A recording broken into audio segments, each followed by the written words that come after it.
Olá, tudo bem? Começamos mais um Opinião América News. Como é que vocês estão, hein? Hoje, domingo de sol, 84 Fahrenheit. Nós estamos em Downtown Miami. Estou falando diretamente da Brickell. Hoje, um dia de calor e parece que a temperatura vai ainda seguir em elevação, hein? E nós temos, né, aquelas nossas tradicionais notícias que eu quero aproveitar para destacar junto com você nesse final de semana, notícias que acabaram também trazendo repercussão aqui nos Estados Unidos, no Brasil. Aliás, hoje as notícias que eu trago estão muito mais relacionadas, inclusive mesmo ao Brasil, viu? A primeira delas até tem um link, né, entre Estados Unidos e Brasil. Uma notícia que pegou muita gente de surpresa. A possibilidade agora real do ministro da Suprema Corte, Alexandre de Moraes, de sofrer sanções por parte do governo norte-americano. O que antes estava apenas na base da especulação, né? Já visto as movimentações realizadas ao longo dos últimos tempos de parlamentares brasileiros vindo até aqui os Estados Unidos e se encontrando com parlamentares norte-americanos, a própria presença do filho do ex-presidente Jair Bolsonaro, Eduardo Bolsonaro, que se autoexilou aqui nos Estados Unidos, buscando, né, a partir daqui, apontar o que ele classifica como um equívoco constitucional vivido no Brasil, onde não há separação entre os poderes e onde o judiciário acaba, de uma certa forma, também sobrepondo das suas atribuições e fazendo quase que uma caçada, segundo muitos que têm sido alvo, né, desses processos que partem do Supremo Tribunal Federal e especificamente sob a condução do ministro Alexandre de Moraes. Mas aquilo que vinha sendo aventado de que a conta chegaria para o ministro da Suprema Corte, naquilo que era considerado como desmandos, algo que estaria inclusive beirando, né, algo como medidas ditatoriais e que fugiam à regra do bom direito, agora começam a ganhar um contorno de realidade. Nessa semana nós tivemos inclusive o questionamento junto ao secretário de Estado dos Estados Unidos, Marco Rubio, que durante uma entrevista foi questionado exatamente sobre isso. Se os Estados Unidos estariam construindo legalmente uma forma de sancionar ministros da Suprema Corte do Brasil. E Marco Rubio não pestanejou. Disse que sim, que era algo que estava assim no radar e que poderia acontecer em breve. Não deu detalhes. Ao longo da semana após essa declaração, houve também, né, muita especulação de que já estaria, né, sendo costurado algo prático para aplacar, né, essas medidas, né, da Suprema Corte do Brasil, inicialmente na pessoa do ministro Alexandre de Moraes, mas com potencial inclusive de um modo mais alargado alcançar outros membros do judiciário, né? Falou-se até mesmo no PGR, o Procurador-Geral da República, Paulo Gonet, e também outros ministros do Supremo Tribunal Federal. Falou-se novamente sobre a possibilidade de incluir Alexandre de Moraes na Lei Magnitsky, uma lei que tem bastante rigor e que ela é muito raramente aplicada, né? Não existem muitos precedentes da aplicação dessa lei, mas que faria com que o ministro Alexandre de Moraes, para além de ficar impedido de vir para os Estados Unidos, porque teria o seu visto cancelado, teria muitas dificuldades também no campo econômico. Essa lei, bastante abrangente, faria com que o ministro Alexandre de Moraes não tivesse condições sequer de fazer movimentações bancárias, de ter cartão de crédito, de comprar passagens aéreas, de estabelecer relações comerciais com empresas que fossem norte-americanas ou que tivessem sede nos Estados Unidos, o que implicaria, né, numa condição de bastante rigor e de bastante limitação para o ministro Alexandre de Moraes. Isso repercutiu muito no Brasil, o que era tratado até com deboche, né, de que o presidente Trump pudesse, em alguma medida, fazer uma intervenção nesse nível, agora começa a ser analisada, né, com um pouco mais de atenção. Muitos acreditam que, inclusive, isso tudo se deu não tanto em função, né, das costuras realizadas pelos parlamentares brasileiros aqui nos Estados Unidos e pela própria proximidade que se sabe existe mesmo, né, entre Eduardo Bolsonaro e o presidente Trump e os seus filhos, mas em função das brigas que foram também travadas pelo STF junto às Big Techs aqui dos Estados Unidos. E aí, quando falamos de Big Techs, nós temos que nos lembrar, né, da queda de braço que foi travada entre Alexandre de Moraes e o bilionário Elon Musk no episódio do X, e até chegando, inclusive, à meta de Mark Zuckerberg.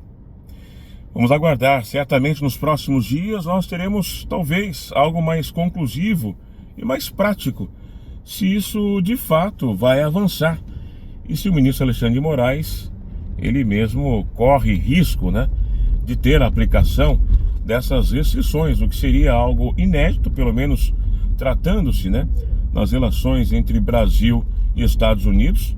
O governo brasileiro, o governo de Lula, já fez menção sobre essa possibilidade e acredita que, se isso de fato acontecer, será um ataque frontal à soberania do Brasil.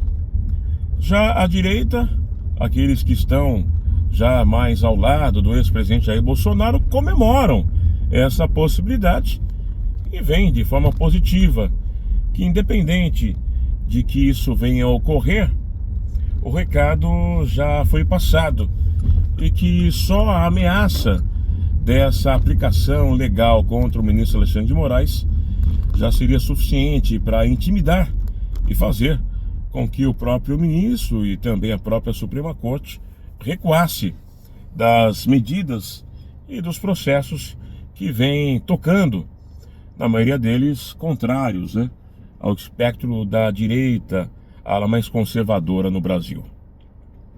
E já que falamos do Brasil, eu trazer aqui duas notícias que acabaram também repercutindo negativamente para o país. Uma delas diz respeito a um novo imposto.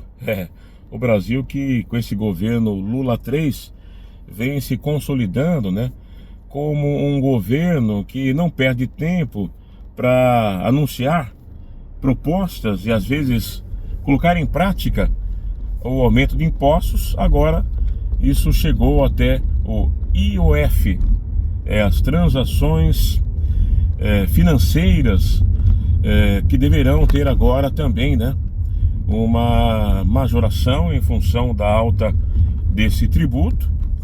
Isso dificulta muito a vida daqueles que têm relação aí financeira, né, de transação entre Brasil e Estados Unidos, o envio de dinheiro do Brasil para os Estados Unidos, também aqueles que viajam, né, e utilizam os seus cartões de crédito, aquelas contas globais que ficaram também bem populares, que tinham uma diferenciação em termos de tarifa. Agora tudo foi equiparado a 3,5%, o que vai tornar inviável, inclusive, para alguns essas transações, na medida que os valores vão aumentar bastante. E parece que isso acabou, de uma certa forma, também levantando mais uma vez o debate. Esse governo não consegue cortar na própria carne, em meio aos custos que começam a ser contabilizados com esse novo escândalo, né, do INSS, o dinheiro que teria sido desviado das contas dos aposentados e que já ultrapassou aí a casa de 2 dígitos de bilhões, pelo menos até esse instante, e que tem a promessa de que o governo tentaria, né, mitigar aí os prejuízos dos aposentados, reparando e devolvendo esse dinheiro, mas à custa do próprio contribuinte. E agora fala-se aí na possibilidade do aumento de mais um imposto, o IOF. Temos aí o governo Lula que vai de mal a pior. O governo Lula que não se encontra politicamente e vem enfrentando desgastes atrás de desgastes. O governo Lula que enfrentou também nos últimos dias questionamentos sobre o papel da própria primeira-dama Janja, com as suas falas desastrosas e colocando em risco, inclusive, né, as questões diplomáticas no Brasil. Trouxemos isso na semana passada, no episódio da viagem à China, onde Janja acabou numa fala fora de hora e fora de contexto, questionando o presidente chinês Xi Jinping. Nós vamos acompanhar o Brasil que passa, né, por momentos complicados, de instabilidade, economicamente, politicamente, tudo isso às vésperas das próximas eleições de 2026. Vamos estar atentos nos próximos dias com relação aos acontecimentos do Brasil. Eu fico por aqui hoje, um Opinião América News um pouquinho mais curto, né? Mas eu precisava destacar com vocês esses dois assuntos relacionados, né, ao Brasil. Quero mais uma vez, né, claro, agradecer a sua companhia, você que tem estado com a gente através aqui do nosso canal do YouTube, Opinião América, com as nossas lives. Nós tivemos uma live muito legal aí nos últimos dias, né, com o Luffy, baterista da banda Oficina G3. E nós temos também outros convidados programados já para essa semana. Mas você que de repente não assistiu, né, as últimas lives, pode também dar uma navegada, né? Vai dando uma olhada no nosso playlist, no nosso canal, vai prestigiando, divulgando também o nosso material, vai compartilhando, né, os nossos vídeos, vai dando like, vai comentando e vai se inscrevendo, porque isso ajuda demais para que o YouTube também perceba o nosso canal e vá fazendo com que os nossos vídeos sejam cada vez mais distribuídos. É o tal algoritmo que precisa sempre ser, né, estimulado para que a gente consiga também melhores resultados, né, aqui com o crescimento do canal, que vem aí numa curva de ascensão, né, devagar, né, é um canal novo ainda, mas dentro do velho ditado, né, devagar, mas sempre, né, caminhando e, é claro, podendo contar também com a sua audiência muito qualificada. Eu quero desejar a todos uma ótima semana. Eu quero te ver por aqui. Eu quero contar com a sua parceria aqui no Opinião América. Valeu demais. Um forte abraço. Tchau, tchau.